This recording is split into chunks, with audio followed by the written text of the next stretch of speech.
Good afternoon, everybody. I'm Arama Kukutai. I'm the CEO of Plenty and also one of the partners and founders at Finisterre Ventures. We've been privileged to do business here in Israel for the last decade. And it's great to be back here in Tel Aviv for AgriVest 2022. My first time back here since before COVID in 2019. So delighted to be part of a panel here where we'll be talking primarily really about indoor growing, what many of you might know as vertical farming. Before getting into this though, I want to just set the scene with some of the work we've done at both Plenty and Finisterre, thinking about what is the role of indoor growing in the context of the food system, what I've called the hybrid agroeconomy. So it's been a common theme, I'm sure, for many of you who've been here over the course of the week at the Strauss event yesterday, here today at AgriVest. Industrial farming is reaching the limits of its both capabilities and its sustainability. And as a result, we really need to think about new ways of farming, new ways of growing. A 2 °C shift in median temperature, what we're trying to avoid, obviously, whether it's through the work of the IPCC, the Paris Climate Accords, has a huge effect on the ability for outdoor production to be sustained. In fact, many of the crops listed up here and many more are actually endangered by a 2 °C shift. I don't know about you, but I don't want to imagine a world where we can't get coffee, where we can't get cocoa or cacao, where we can't get wine grapes. So it's not just soybeans and corn and wheat out in mainstream row crop agriculture land that are threatened by climate change. It's actually many of the highly, highly valuable specialty crops that we rely on for our enjoyment of food. So the starting point really of our conversation today is that indoor growing is going to play a significant role in the future of food. And very obviously in part because it's protected from the environment. Let's keep going. Plenty, the company that I'm CEO of, we've raised close to $1 billion. We've invested more than $400 million in R&D to figure out really how to develop a whole new growing system. This is not a greenhouse, it's not a stack tray vertical farm, it's the next generation of farming technology.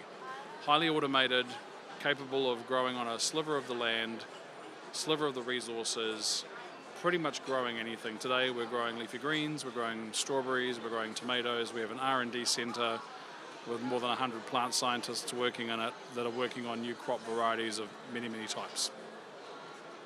In addition to that, we did a deal at the start of this year with Walmart, the world's biggest retailer. We're supplying Walmart, but we're also going to be building farms in partnership with them to vertically integrate the supply chain. Let's keep going. Today we have an R&D center in Laramie, Wyoming, production centers in San Francisco and LA, and we've just broken ground in Virginia, which will give us one-day location access to about 100 million consumers, in partnership with Driscoll's, building the industry's first full-scale vertical strawberry farm. So I'm a sponsor, so I have to do some advertorial, I apologize. We'll get into some more interesting facts and figures now. So VC has had an explosive period of investing in agri-food, as most of you know. More than 100 billion over the course of the last decade, with accelerating investment over the last 2 or 3 years. And how does this relate to indoor? Let's keep going. It relates this way. It's not just vertical farming, which has raised nearly 5 billion, us nearly $1 billion of that. Keep going. But it's also fermentation, another way of protected growing. In this case, most of the fermentation companies, many of them here in Israel actually, are growing protein alternatives, but also non-food alternatives from animal production, using essentially precision fermentation and engineered microbes. So this is, again, nearly 3 billion raised in that category last 5 years. Next slide. And then cultivation, which again, there are many very well-known companies in this space like LF, Future Meat, Finisterre, my fund has invested in Upside Foods, just in Singapore. This category has been explosive, 4 billion roughly raised in the last 5 years. So, last slide. The hybrid agroeconomy is being underpinned by nearly $12 billion of VC investment in R&D companies in the last 5 years. You have to be an extreme pessimist to think that none of these technology investments are going to pay off in terms of transforming each of these different industries. Vertical farming focused on fresh fruit and produce and vegetables, fermentation really on dairy and also high value ingredients, and then obviously cultivation focused on alternative proteins, primarily meats. But this is just R&D investment. This is not really scaling investment.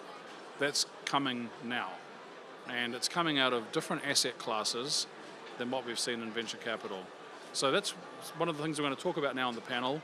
How does this nascent indoor agriculture sector scale from producing less than 1% of the world's food to producing something more meaningful and sustainable that's going to help underpin food security, give us more choices, increase sustainability, and also build a completely new industry that countries like Israel in particular are well positioned to be global leaders in. So, onto the panel. Just check my mic's working here. Thumbs up. Can everyone hear us? Yep, great. So I'm just going to ask the other panelists to briefly introduce themselves first, and then we'll get into it. Steve. Sure. Is this working okay? All right, excellent. My name is Steve Sibulkin. I'm the CEO of an ag biotech company called BioLumic. BioLumic programs the genetic expression of plants with light. So we are working in light-mediated regulation of genetic expression across 12 crops, both seeds, soybean, corn, but of course indoor controlled environment ag as well. And the company was founded in New Zealand, and I'm in the US where we're growing. My background is I've spent 10 years in the ag tech field and entrepreneur before that. Hello to everybody. I'm glad to be here. Thanks for Arama for presenting and leading the industry. I'm a CEO of Vertical Field since 2019, developing, designing, operating, and marketing fresh produce to retail stores here in Israel, in Eastern Europe, and we're starting to do it in Central Europe. Of course, we have... yeah, now you hear me? Okay. We have experts and a lot of know-how and in crop science and software, hardware, to use it at the end to provide fresh, pesticide-free produce, of course kosher, everywhere.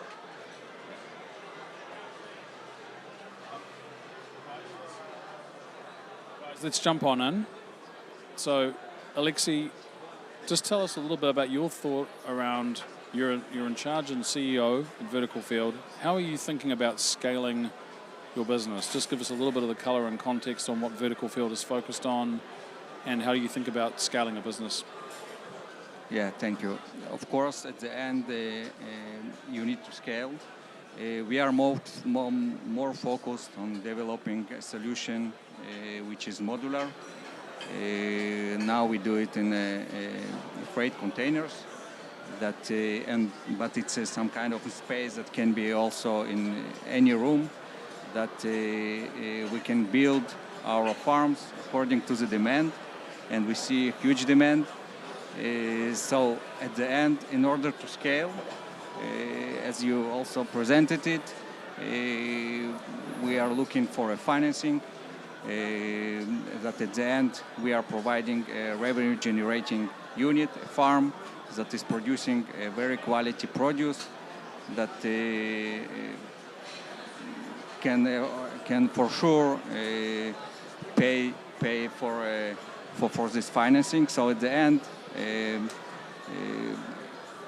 together with the financing, we also looking for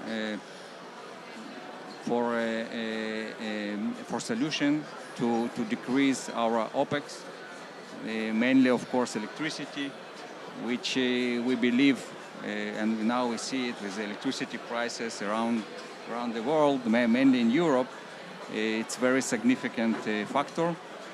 But we believe with the time and with the increased yield and the decreased expenses, mainly in electricity, and manpower, of course, the industry, our specific company, of course, and the whole industry will be scaled significantly. So I really believe in that. Alexey, you sort of touched on, I think, an important point here, which is the role of different types of technology driving greater productivity. My observation about Israel is there's an immense amount of enabling technology here in this region. But we're also, I think, seeing in the growth of indoor as a category, a lot of continued R&D really helping to provide tools for improving productivity in farming. Certainly we're seeing that at Plenty. Steve, I want to bring you in on this because your company's doing something different from Alexey and ours, where we're producing operating farms, we're running a business where we're producing the end product. How do you see the market opportunity for kind of the picks and shovels players here that BioLumic fits into that group? Yeah, we view ourselves as an arrow in the quiver, right? One of the things that will stack with the many technologies in this case, which will improve genetics, for example, that we see. So we're also in the big ag side of the business, right, where we will partner with someone that is focused on genetic engineering and marker-assisted breeding, and in our view, the controlled environment ag space is really at the very beginning of looking at